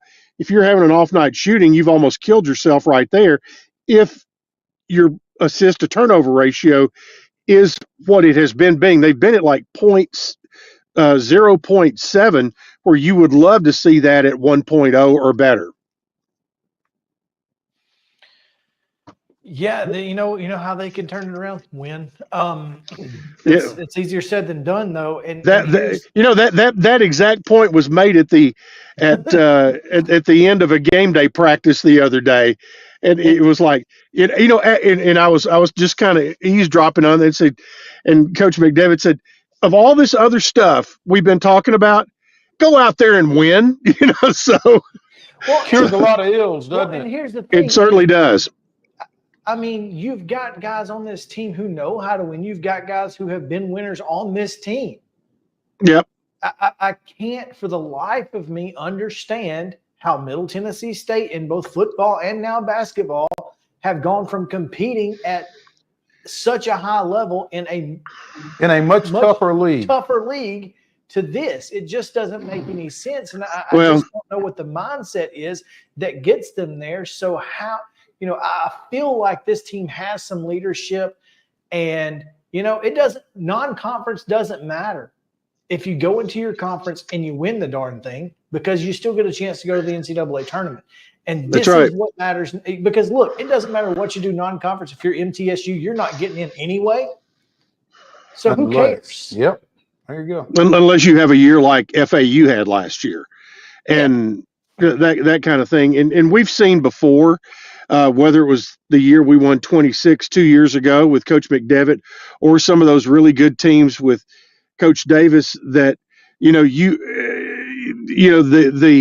the powers that be force you to be, if you're a mid-major, they force you to be almost perfect, where if you are in a Power 5, they'll forgive you for anything up to and including murder, and still put you in the tournament. Sure. So I think you know what it is. Now, the league, as we mentioned, kind of got started last weekend. Louisiana Tech went on the road to Sam Houston and lost. Western Kentucky hosted Liberty, who was picked to win the league, and Liberty lost. Western has now won 12 games already, and the thing they're doing, they are locking people down, playing better defense than they've played in the last 8 years, and they give themselves an opportunity to where if they're not perfect offensively, they're still going to have a chance to win. And so that's what Middle's got to get back to. And this week we'll find out, because going on the road's tough, and the league is giving you an opportunity to start the league race at home against Louisiana Tech and Sam Houston, two pretty good basketball teams, both won 20 a year ago. But it's now your turn to take care of the home court advantage. While on the flip side, the Lady Raiders, they go on the road to Louisiana Tech tomorrow night, and then Sam Houston on Saturday. And the thing there is, if you can go on the road and get those two, you've really given yourself a leg up, knowing that in the last 14 games, you're going to have only 5 more to play on the road, and 7 at home, or 8 at home, and 6 on the road. So it's an important week for both squads for a little bit of a different. Absolutely. Chip Walters of the Blue Raider Voice He may not joined be us. able to hear Did we us. lose him? Chip, you Sure. still there? Can you hear us? I'm still here. I had a phone call he had a coming phone in. I had to get off of. So Oh, okay. Chip Walters, the Blue Raider Voice, joining us here on Main Street Sports Today, presented by Mid-Tennessee Bone and Joint, as he does every Tuesday. Except when it's not Tuesday. except when I don't. Except when you don't. Let's talk a little bit more about these Lady Raiders, Chip, because they head into conference play, as you said. They go to La Tech tomorrow night, 6:00 tip. They are 10-4 overall. This will be their first conference contest. La Tech won their opener against Sam Houston. Then they'll be over at Sam Houston. And they'll be at Sam Houston on Saturday. And again, as you said, big opportunity to make a big statement with a couple of road wins here. But La Tech, a lot of tradition in that program. Obviously, MTSU has done what they've done. This is kind of a marquee matchup in this conference, is it not? Well, it kind of, yeah. I mean, Leon Barmore's not walking through that door anytime soon, right? And nor is Venus Lacey, but they have. Louisiana Tech is a women's program, as you mentioned, has great tradition, but they had fallen on hard times under Tyler Summit and the fallout from that, but they're starting to make their way back, and so I think they're a top half Conference USA team, which certainly should get your attention if you're the Lady Raiders. And Sam Houston, don't know a whole lot about them just yet, so that I know that Rick and Matt and the coaching staff do, so that's important that they know more about them than I do anyway. But Mr. Palmer will have that broadcast of both games. He'll be at Louisiana Tech tomorrow night. And by the way, the men's game on Thursday, that is a CBS game. That is an 8:00 tip. So get your nap in on Thursday. Heck, that's not a day that I like to. I don't like to get 8:00 tips at any. 8:00 start times are just not on good Thursday night. Yeah, period. I don't care what day it is, but that's yeah, tough. Thursday particularly, man, that's rough. Yep. Well, anything else that we got to know about, Chip? Just to put on your calendar, how about 51st annual Groundhog Luncheon coming up on Groundhog Day.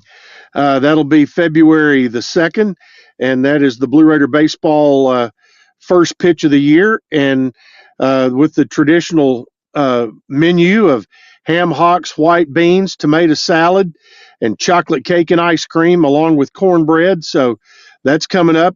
Put that in those tables, and tickets are available for that right now. And won't be long before baseball and pitchers and catchers report next week, when on Tuesday, when it's supposed to be about 18 degrees. But I think they'll be doing some inside work that day. I would hope. You don't want to hit anything off the end of the bat on next Monday or Tuesday. Or off the handle. Yeah, either one. It's correct. You want to barrel it or don't hit it at all. Swing it. Barrel Right. and miss. Lots of swings and misses in this. Okay. Yeah. Don't forget on, I guess, Thursday from 1 to 3 at City Auto Mitsubishi in Murfreesboro, you can see Coach Derek Mason and get an autograph and a photo, and that'll happen again at that dealership at 1015 Bridge Avenue. So make sure to go by there. Yep, that's right out off Old Fort Parkway, and just another public appearance by Coach Mason. And on that front, I think by the time he has his meet and greet out there, we will have a very good handle on who the offensive coordinator and maybe the remainder of the staff is going to be. I know a lot of them have been at the Football Coaches Association convention that's been in Nashville since last weekend. And also the one other little tidbit is that coming up on the 23rd, two tidbits. On the 23rd at 2 o'clock, we'll have the ribbon cutting for the new outdoor tennis facility, which is looking great. It's right over to my left right now. And the other part of that is next Monday, we will begin our run of coaches shows. They'll be at 6 and 7 o'clock on Monday nights at the Boulevard. And you can hear them on the Varsity Network app, as well as our terrestrial radio stations. There you go. Chip Walters, the Burv, the Blue Raider voice, right here on Main Street Sports Day, presented by Mid-Tennessee Bone and Joint. Chip, as always, we appreciate it. Look forward to seeing you next week. All right. Thank you, boys. Thank you, Chip. All right. We've got the interview on the other side of this break and maybe some other reactions. So stick around. Main Street Sports Day. It's presented by Mid-Tennessee Bone and Joint. We'll be back after this.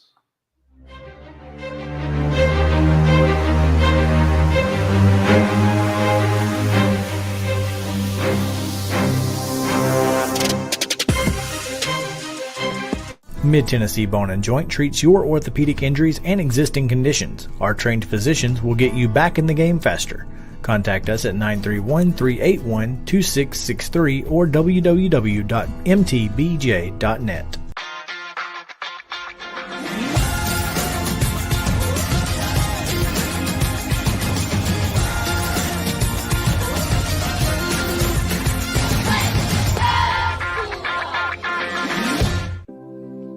Custom Stone Handlers supplies over 600 distributors and suppliers with quality stone products.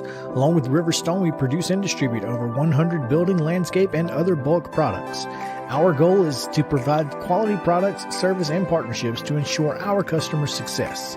We firmly believe that the measure of any person or company is how they treat other people and customers. Give them a call at 931-490-4990 or visit CustomStonehandlers.com. A game without a crowd is just a scrimmage. A performance without an audience is just a rehearsal. Without your presence, high school sports and the performing arts aren't possible. Ensure that these essential extracurricular activities continue to enrich the lives of students in Tennessee. Purchase a ticket to your local high school's game or performance. This message presented by the TSSAA.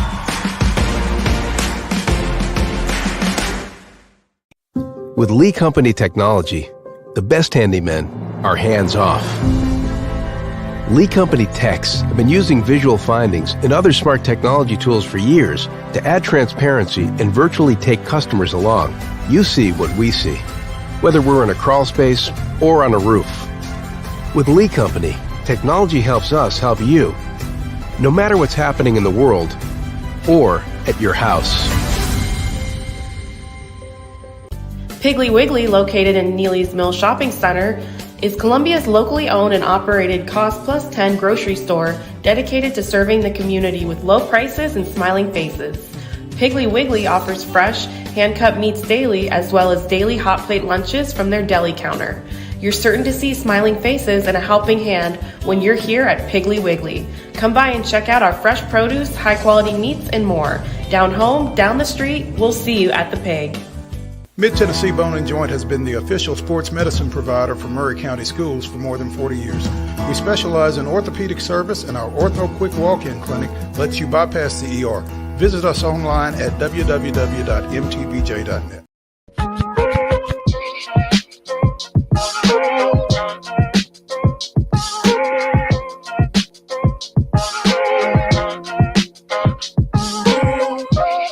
Welcome back in Main Street Sports today, presented by Mid-Tennessee Bone and Joint. Chris Yamo Patton coming to you live from the Lee Company studio here in Columbia.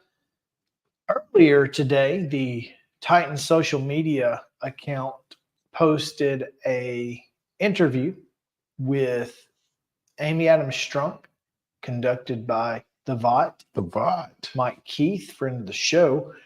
And it's not a long video, so we wanted to show it to you guys because we'll react to it, same as you. Controlling owner Amy Adams Strunk to discuss her decision to make a change in the head coaching position with the ball club. Amy, you mentioned in your statement that it was as difficult a decision as you've had to make in this role. What has Mike Vrabel meant to the Titans organization? Well, you're right, Mike. It was a very difficult decision. And Mike was our head coach for 6 seasons, and he brought a lot of passion every day to work, to players, to staff, to the organization. And I will always appreciate what Mike brought and wish the best for Mike and his family. Can you tell us the reason or reasons that you decided to make this change? The last 2 seasons have been very disappointing, and the fans felt it. I felt it. We made changes last year, and I came to believe we needed to make a change to the coaching staff. People want to know, when did you come to this decision? It wasn't a last night or a month ago or whenever. It's just kind of been all season watching, and it was difficult, but I thought it was time to make that change. There's been discussion in a lot of different circles about the possibility of trading the head coach. Was consideration given to trading Mike Vrabel? Well, yes, there was, but there's a bit of misconception about a coach's contract, say, versus a player's contract. A coach's contract, you can't trade them unless they're a willing partner to that trade. So, yes, we thought about it. But at the end of the day, with league rules the way they are, it would have maybe put us back 3 weeks. And, honestly, to get the right head coach, I was just not willing to go to the back of the line and take a chance of missing out on someone we really wanted. All right, so I'm going to put 2 questions together. Will the new head coach report to Rand Carthon or to you? And who will have control of the 53-man roster? Today is about the coaching staff.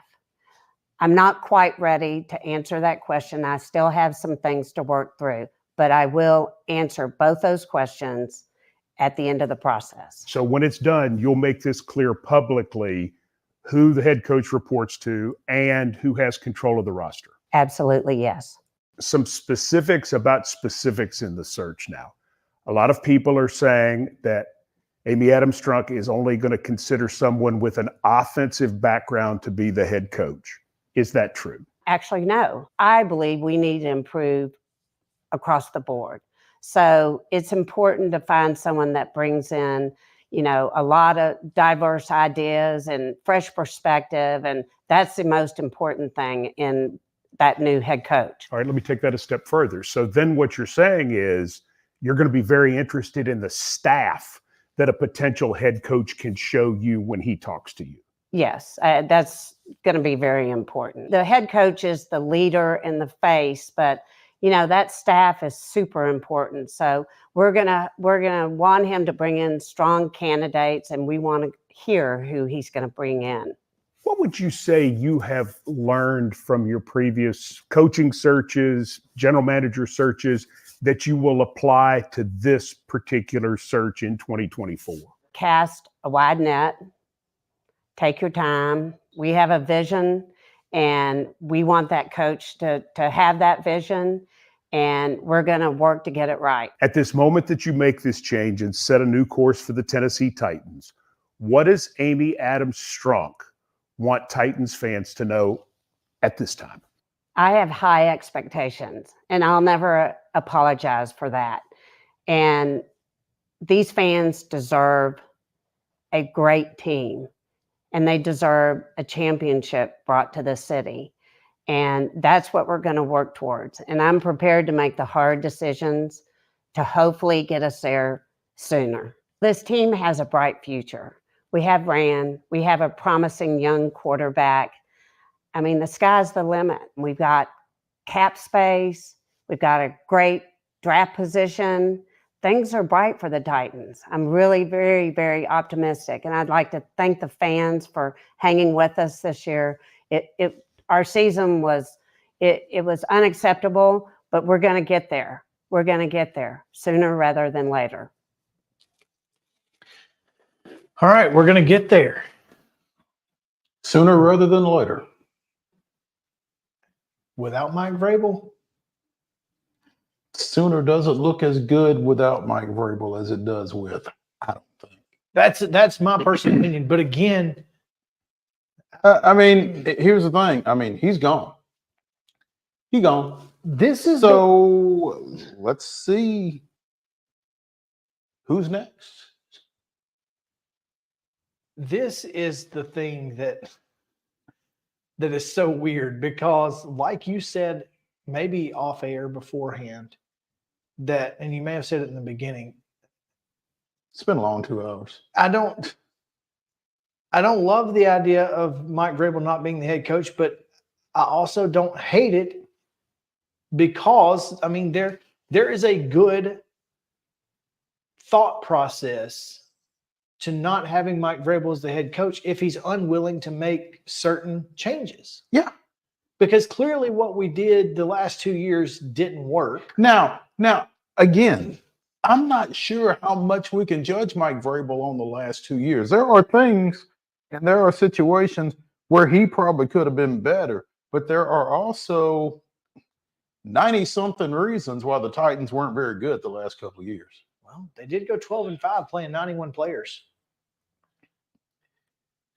They didn't go 12-5 because they played 90-something players. They went 12-5 despite playing 90-something players. Right. And then I think that is a mark in the favor of Mike Vrabel. We've said it on this show 100 times that's one of the things that makes him a good coach, not a bad coach. Mm-hmm. But I think you have to look at his coordinator hires.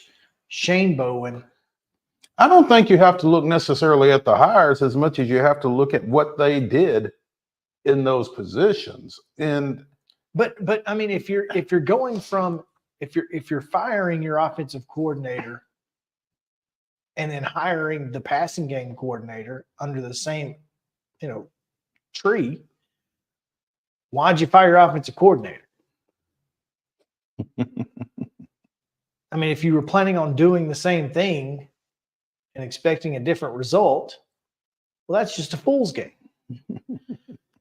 And, I have to imagine that Amy Adams-Strunk said, are you willing to go get a different offensive coordinator? No, I'm not. Tim Kelly's my guy. Okay, well, then you're not our guy. And it could have been as simple as that. Because the fact is that the Titans need a new offensive identity, particularly if 22 is not in the backfield. Yeah. Yeah. Because you can't do the same things without him.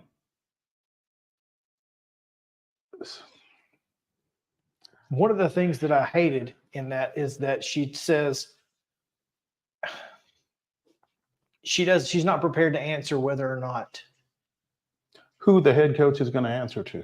whether or not the head coach will have final say or the GM over the 53 man. And maybe she knows and just doesn't want to say. Seems silly. Don't know why you wouldn't want to tell us. I don't know how you can't. You may not want to answer that here on January 9th, but as you go through these coaching interviews, you're going to have to answer that because nobody's going to take the job not knowing.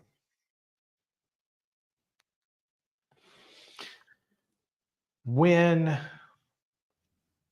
you interview for a position, you need to know who your supervisor is. I need to know my line of communication. Right. I need to know if, am I an equal with Rand Carthon or is he my superior?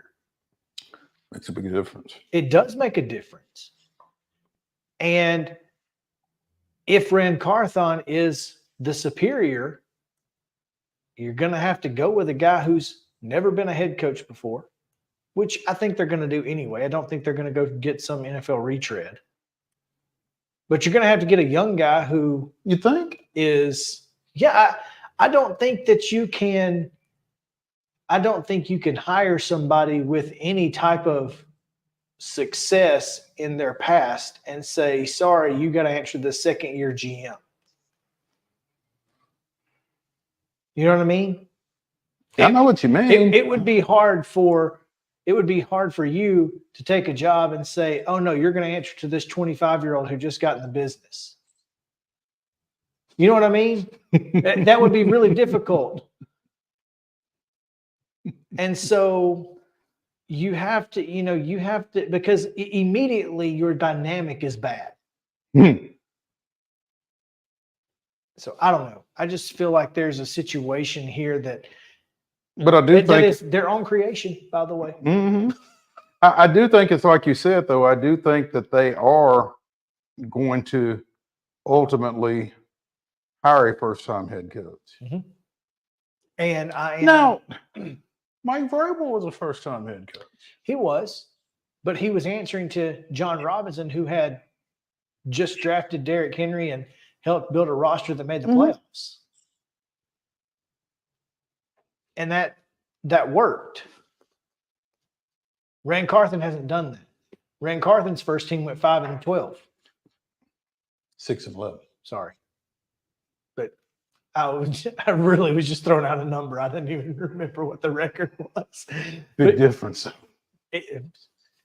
Yes.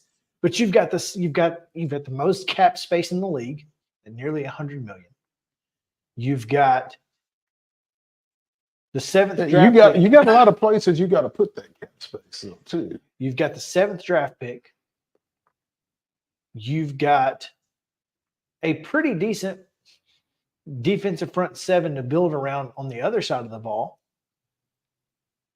You feel like you've got your franchise quarterback, so you don't have to put cap space into that or draft one. You don't have to, you feel like you've got your guy. You definitely have your guy for 24. Yeah.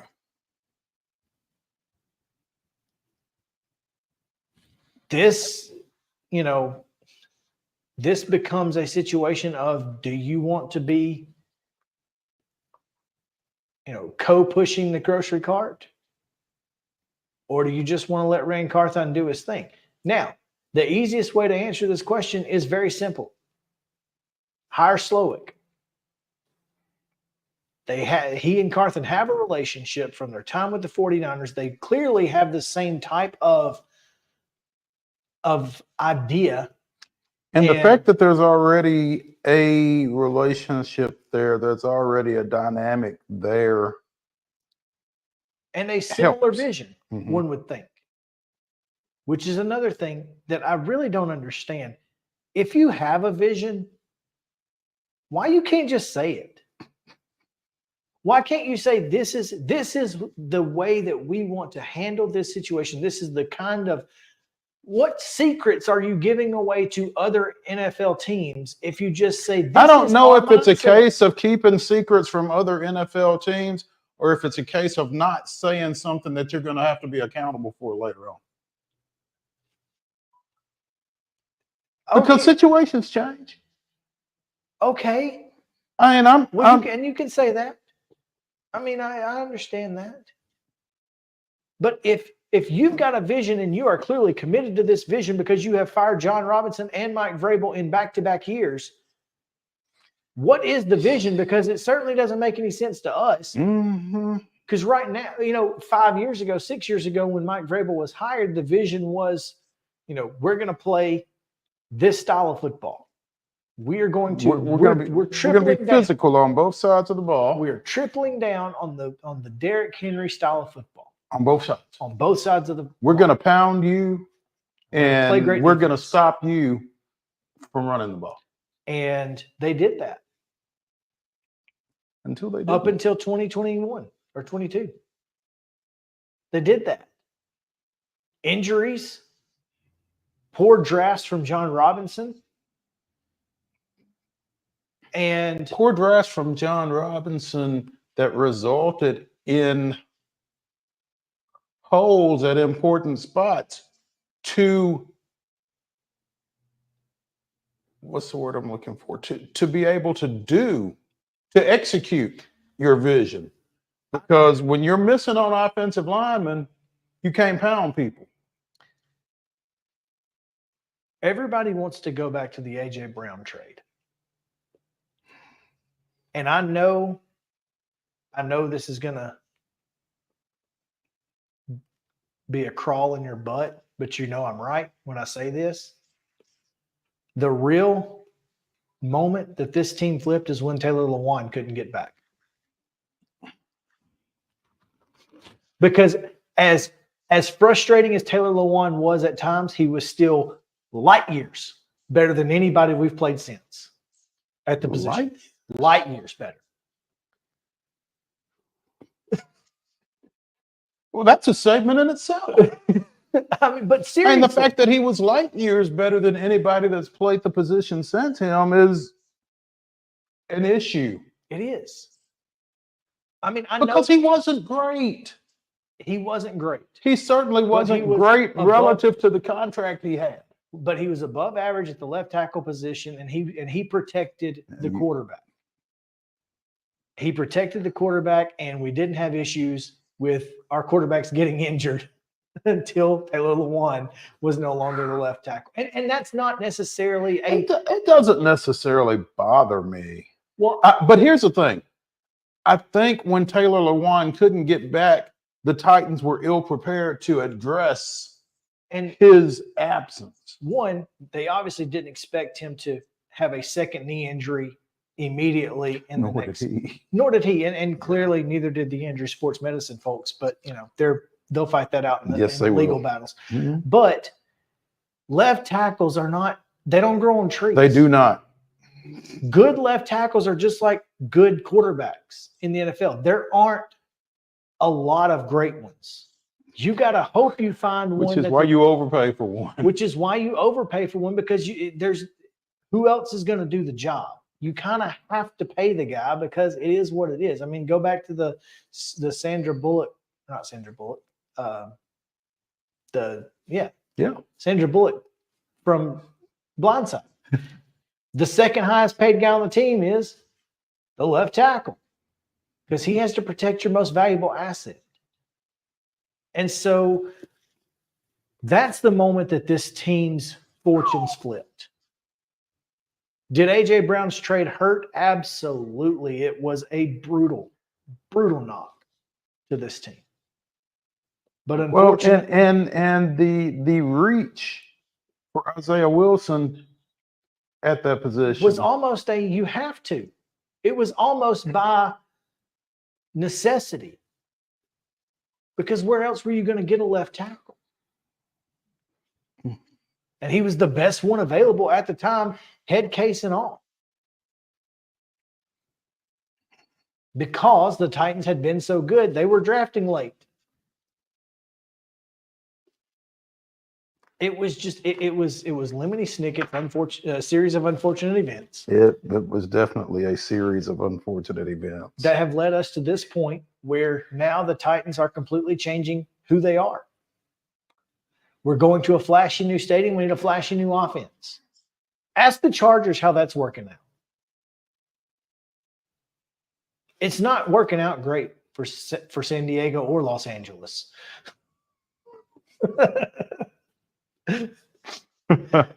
Nicely done. Well, I mean, they've got a great quarterback. They got a flashy offense, Austin Eckler, and all the things that go along with that. But guess what? They're not very good, and they're looking for a head coach. Of course, again, their quarterback got hurt too. Ask the Dolphins. By the way, just want to throw this out there.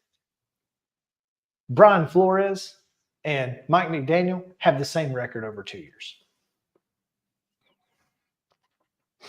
The exact same record. Just throwing that out there. So it's not working out for the Dolphins either. They only beat teams with losing records and don't beat the Titans. Hey, the Titans won what? 2 of their last 4? Yeah. Miami and Jacksonville? 500 over the last 4 games. I mean, there's just the NFL is a volatile place. Mm-hmm. It is Wes Rucker had a great tweet. He said, the NFL is predicated on doing the little things because parity is the goal. And the Titans refuse to do the little things. They don't. He was frustrated, talking about the not trading Mike Vrabel because it was going to take too long. Mm-hmm. But instead, you fire him and get nothing when you could have had maybe instead of the 7th draft pick, you go to the 3rd draft pick. If you trade this year's, swap first with the Patriots this year. I don't know. I think I agree with the approach about not trading him. I think it was going to take too long. I think it was going to kind of put them behind the 8 ball in terms of who they did get. I mean, maybe not. I don't know. I understand the thought process. Mm-hmm. I'm just saying there are several little things that the Titans just don't want to do because we're a small market team and, ho hum, all shucks, look at us kind of thing. I'm sorry. 2 of their last 5. Oh, man, it was 5. Lost to the Texans twice and to the Seahawks. Anyway. Yeah. Mike Vrabel, no longer the head football coach. That's going to take some getting used to. It is, in fact. Don't know who we're going to see. Don't know who we're going to get. But whoever it is, we'll be talking about him right here on Main Street Sports Today, each and every day at 2 o'clock on Main Street Media Television. Please continue to join us. Come back tomorrow. It's Wednesday. We'll talk with Joe Sullivan about local college hoops and more. We'll see you then.